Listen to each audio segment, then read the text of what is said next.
on these two birds, we don't have to identify them. I just want to know some features of them. What do you see some differences between these two birds?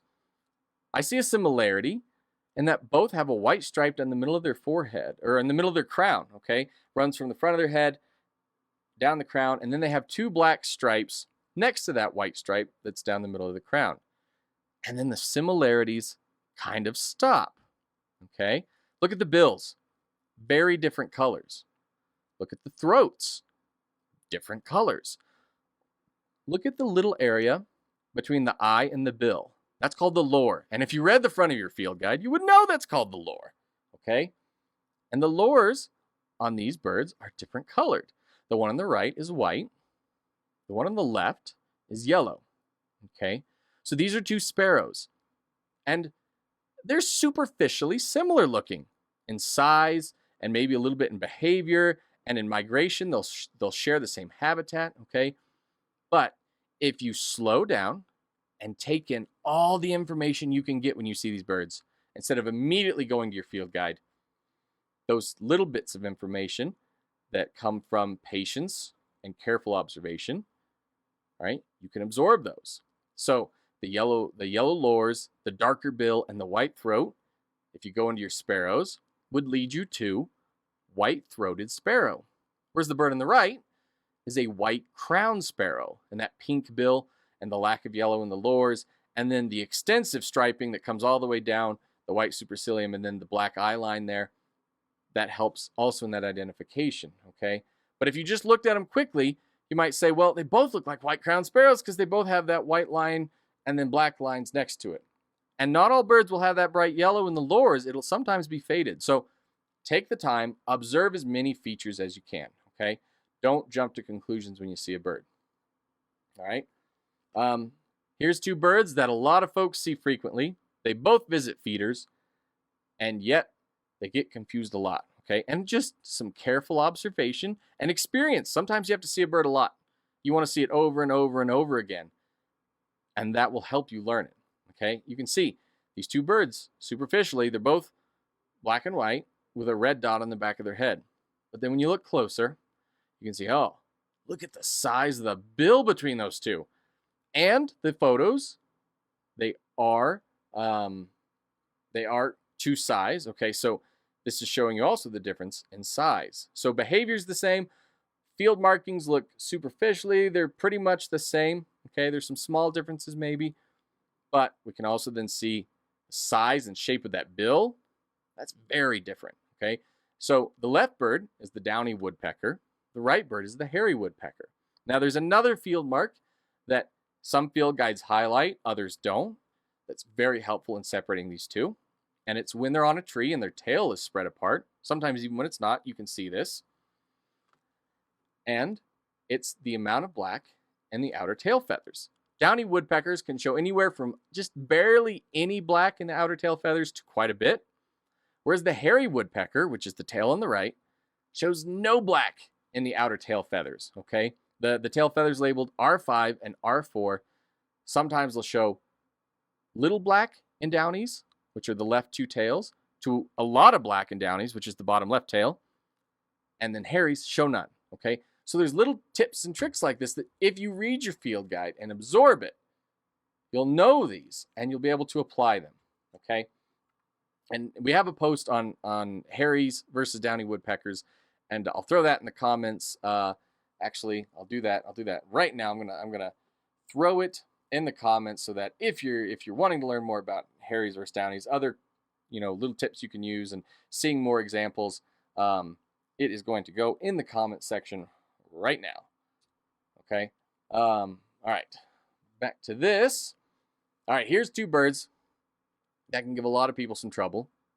Right. Both corvids. Now remember, blackbirds and corvids, very different. Okay. So corvids are your crows, ravens, and jays, like blue jay. Guess what? The blue jay is related to crows and ravens. And of course, if you've ever seen how smart they are, makes a lot of sense. Okay.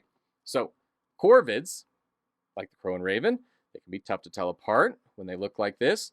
There are certain crows that most in the bird world say, they're really only distinguishable by their voice without a lot of extensive and careful study. Okay, so bird on the right versus the bird on the left. We can't tell size, so that's not going to help us. Shape a little bit, but we've got some other things we can use. Bird on the right has a blockier shaped head and a massive bill with a more of a hook to it. It's got some really extensive bristles, that feathering there on the top part of the bill. Its eye looks smaller because of how big its head and bill are. And then its throat looks shaggy with all that feathering around the throat. It looks shaggy versus the nice clean look of the bird on the left, okay? So, we go to the next and we can see the left bird is the crow, the right bird is the raven. Now, the raven's a lot larger and sounds very different, but if you're not used to it, if you don't have the experience, then sound and size might not be helpful. So, bring everything together to use them. And then usually your context is going to be different. Crows generally are going to be your dumpster birds, finding around dumpsters, whereas ravens are not as frequently found around dumpsters. They still hang out around dumpsters, though, and dumps. They both hang around dumps, and of course, if you're trying to pick through corvids at a dump, then you have exceeded all expectations, and you have made it to the pinnacle of bird watching. You are not a true bird nerd until you have spent some time picking through birds at a dump. I'm sorry, Mom and Dad. I have spent many hours in a dump picking through birds. Live birds. Picking through them, visually. Clarify that. In flight, crows and ravens, again, there's a big size difference, and there's a shape difference overall, but their tails are very helpful. The crow has a flattened to more rounded tail, whereas the raven has more of a diamond shape or wedge shaped tail, okay? So a lot of things you can learn. And again, it's in your field guide. Use it, okay? But first, absorb the shape, okay? Here's a couple of birds that they give a lot of trouble, okay? And honestly, there's still a lot of study that needs to be done on white-cheeked geese because hybridization in geese and ducks is rampant, okay? And so these two white-cheeked geese, most people would just call them both Canada geese and call it good, okay? Or Canadian goose, all right? But technically, they are called Canada goose, okay? But they're not both a Canada goose. The larger bird is absolutely a Canada goose. The smaller bird is actually a cackling goose, okay? And if you just saw a bunch of white-cheeked birds together, you might just ignore and not even notice that there's more than one species mixed in. But it happens, and it happens frequently, okay? And this smaller goose is overlooked frequently throughout North America, again, until you're looking for these things, okay? Now, if you just saw the head side by side, it might not be enough to help you. A lot of people will depend on size for these two birds, but you can also just look at the face.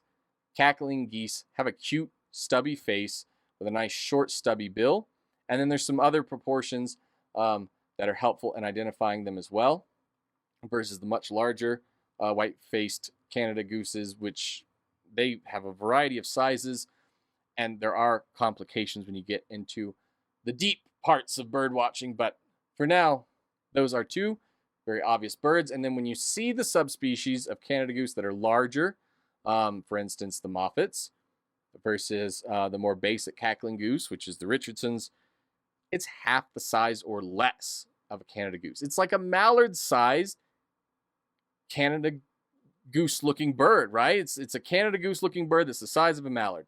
It's a cackling goose, okay? And they're different species. They are different species. The problem is when you get into some of the smaller subspecies of Canada goose, well, they start to breed and mix with some of the larger species of cackling goose, and it's just a mess. Just a big old mess, and we're not going to get into that. All right. If you want to practice counting, just learning to count birds is a skill unto itself. Just like these snow geese, which you can't see the whole flock because, it's just a photo frame. There were over 1 million snow geese at this location on this day.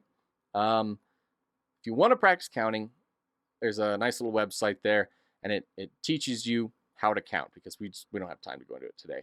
I've already talked too long. So if you want to practice counting, that's how you can get into it, okay? And it's a great tool. It quizzes you and it teaches you how to count large flocks of birds. Okay, so again, it's free. Use it. Okay. Got a question here. Field guide question. Do you think local state guides have value for young kids who are learning the first birds? So I would still start young kids on a real field guide or on a kids field guide. Again, written by some of the groups that put out better field guides overall. Just the state guides, they're usually photographs, and photographs are so misleading if lighting is bad, or if settings were slightly off. You know, sometimes when you're in a rush to publish something and you're using photographs, if you only have a medium quality photograph, you publish the book anyway, right? Whereas the guides that use drawings and nice graphics, they're generally just better overall and better for learning. We often think that, you know, kids can't learn more advanced things, but kids learn things so fast compared to adults. I would absolutely give a kid a Sibley to start them out, and I do. I have a stack of Sibleys that I use for teaching classes, because when I teach a class, we all use a Sibley together so that we're always using the same pages, and kids included. So I would absolutely use the same field guide with adults that I use with kids. And unless you want to get, you know, a backyard one, focus on the kid-friendly ones, but I still wouldn't go to a state guide. State guides, like I said, they're usually just not the quality that these more well-known field guides are. So if you're going to spend the money right and get a decent field guide. And again, if you want suggestions for field guides, I have suggestions for all types of birds, for beginners, for advanced. It's in the link on the live video, and it takes you to my Amazon influencer store. Disclaimer, if you buy anything off of it, I do get a little chunk of it, nothing crazy. And so if you want to check out some field guides, there's some great options there. I list a bunch, okay? So I think that's all the questions, I think.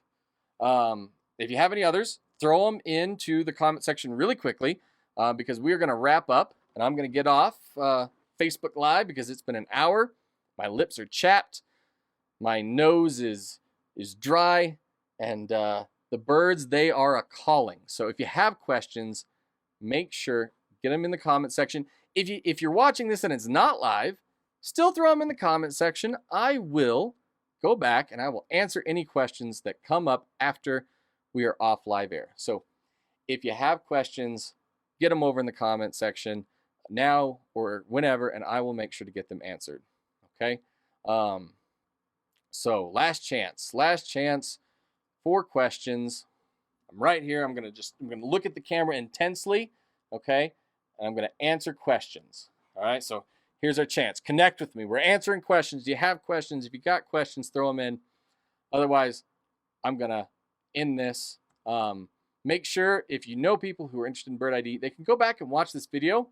Once I'm done with it, it stays up on this page. Share the Flocking Around page with them.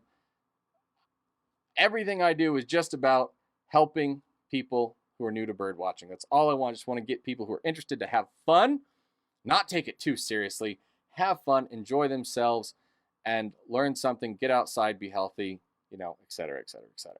All right, and make you laugh. Hopefully you laugh at least a little bit. I mean, if my I can't even think of the professional, you know, wrestler who does that voice. If that, with my American Eagle mask, if that didn't make you chuckle at least, or maybe it made you leave the live video. If that didn't make you chuckle, though, I mean, hey, lighten up on some bird watching. It's birds. Have some fun with it, okay? Yeah, birding after this, absolutely. I don't have to talk when I'm birding. So, okay. All right, make sure to share with everyone. Thank you so much. I really appreciate everyone watching.